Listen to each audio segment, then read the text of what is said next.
বঙাইগাঁও জিলাৰ যোগীঘোপাৰ সীমামূৰীয়া অঞ্চল হাতকটা চহৰত সংঘটিত হৈছে এই দুৰ্ঘটনা। গোৱালপাৰা জিলাৰ পঞ্চৰত্ন নদী আৰক্ষীৰ অন্তৰ্গত হাতকাটা চৰ। উচংগাৰ চৰৰ পৰা চাপৰ বজাৰলৈ গৈ আছিল যাত্ৰীবাহী ইঞ্জিন চালিত নাওখন। নাওত প্ৰায় ৩৫ৰ পৰা ৪০ জন যাত্ৰী আছিল।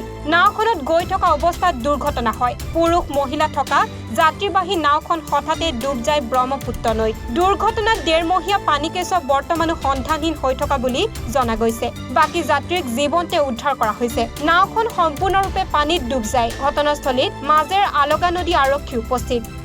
যোগীঘোপাৰ পৰা জাহিৰুল ইছলামৰ প্ৰতিবেদন, এনিভাৰো 24।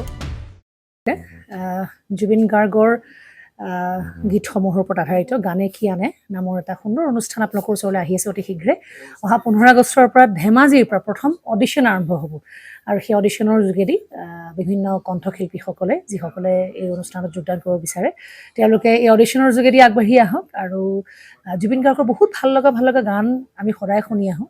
আৰু আপোনালোকৰ যদি ভাল লগা গান থাকে জুবিন গাৰ্গৰ আপোনালোকে গাই ভাল পায় তেন্তে অডিশ্যনত যোগদান কৰক। মোৰ ফালৰ পৰা আন্তৰিক শুভকামনা থাকিল এই সম্পূৰ্ণ অনুষ্ঠানটোলৈ।